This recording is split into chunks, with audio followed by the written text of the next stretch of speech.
Hello, my name is Doug Dedman. I'm the president and principal of DBM Systems. At DBM, we're all about helping companies unlock the value of sales and operations planning. In this video, I'm going to start digging into the details of making S&OP work. This is a video series we've been working through, and it covers the three key elements of making S&OP work. And those are process, family structure, and data, specifically around data presentation. So what I'm going to do today is further explore the first of the three key elements to making S&OP work, and that is the S&OP monthly process. Before I really get into this topic, the content that we cover in these videos is also available as articles on our website. Additionally, we've also created a free assessment that helps organizations like yours evaluate the effectiveness of your S&OP process.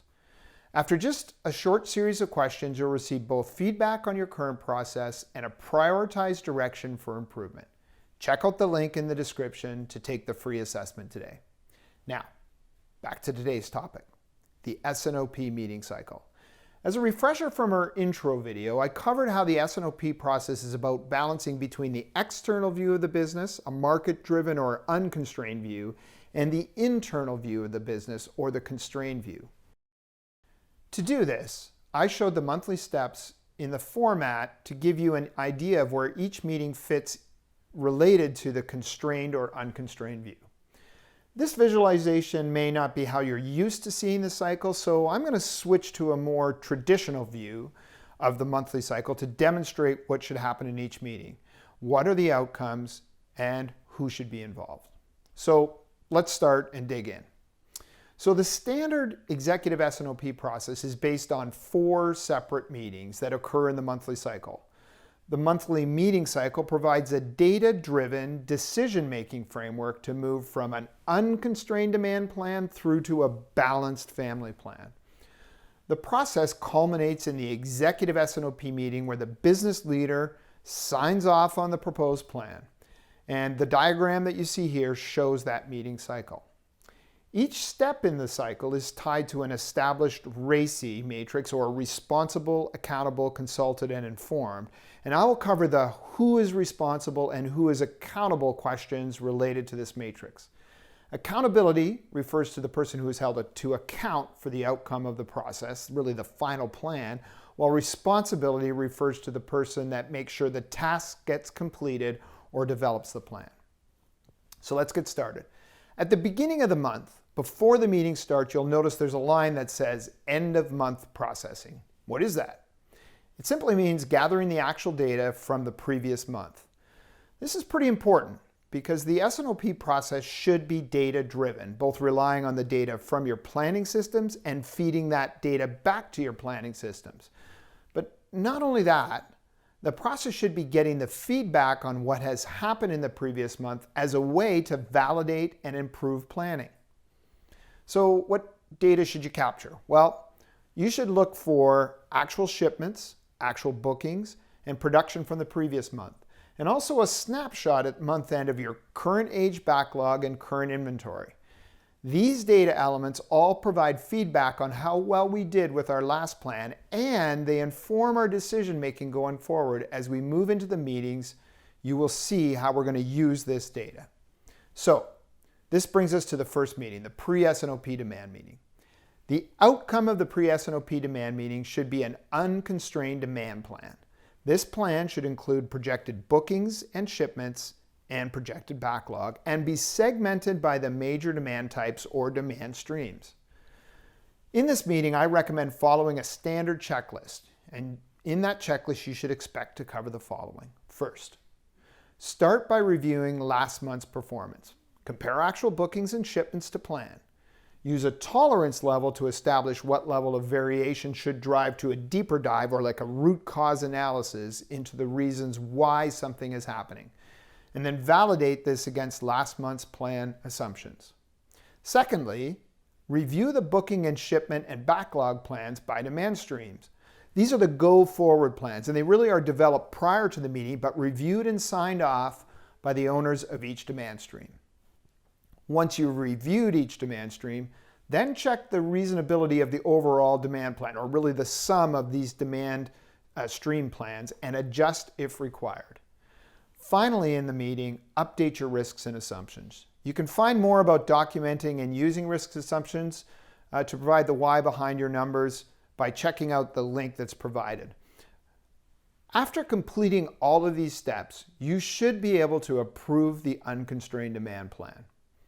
Accountability for this meeting is typically with your sales leader or the VP of sales, while responsibility for the meeting will often lie with the demand planner or the S&OP coordinator.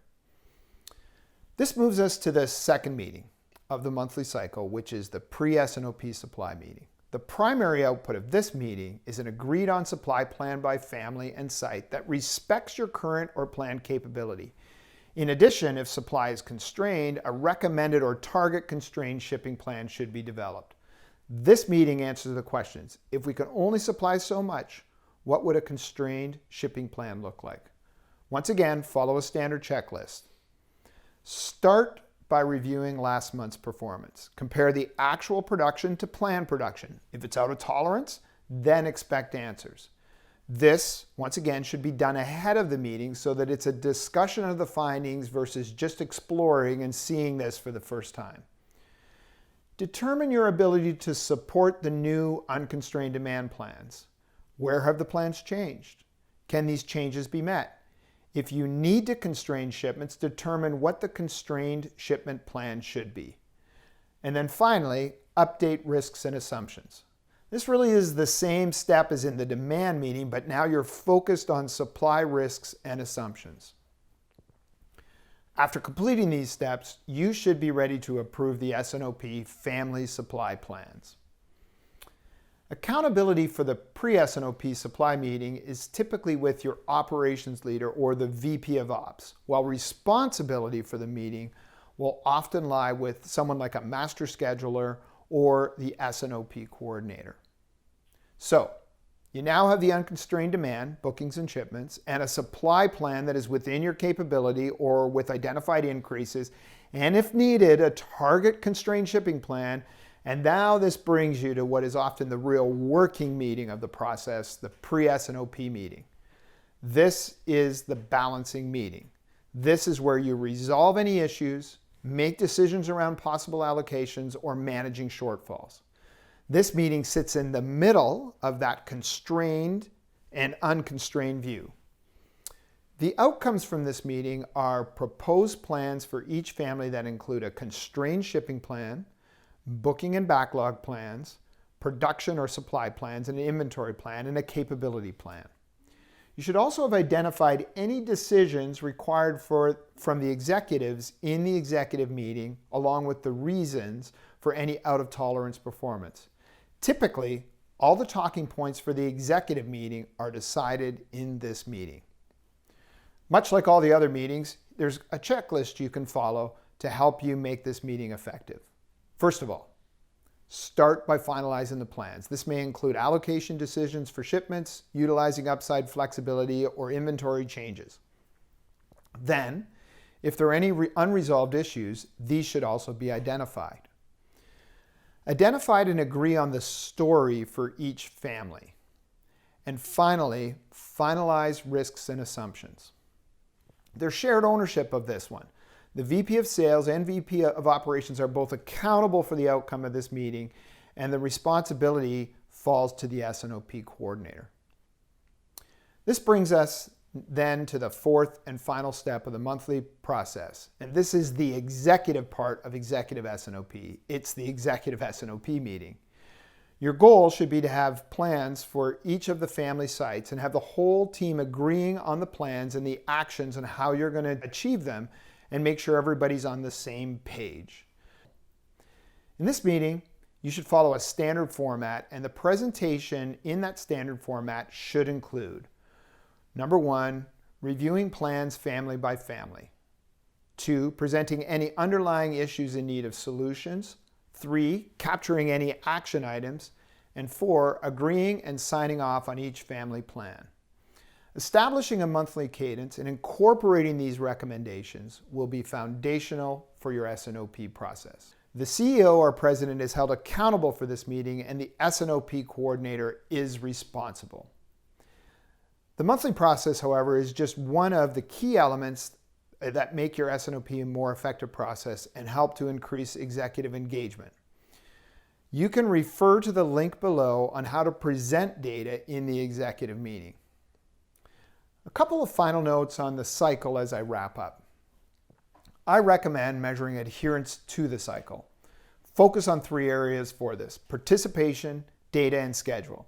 Once again, there's an article, the S&OP meeting scorecard, measuring the fundamentals of S&OP, that provides more details on this. This will help you see where your organization has challenges to overcome. Ensure that people come prepared to the meetings. Have presentations available 24 hours in advance and schedule the meetings well into the future.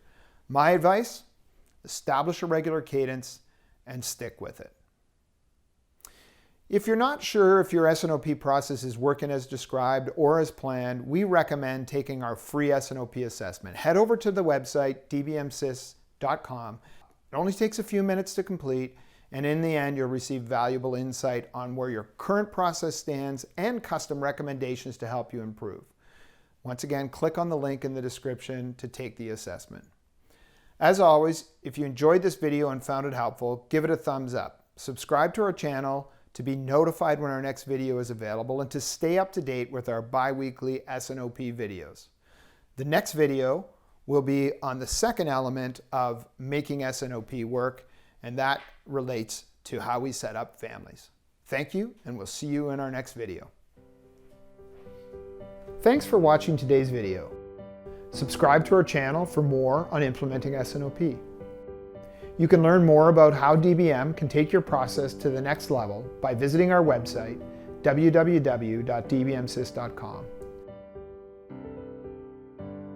Thank you and take care.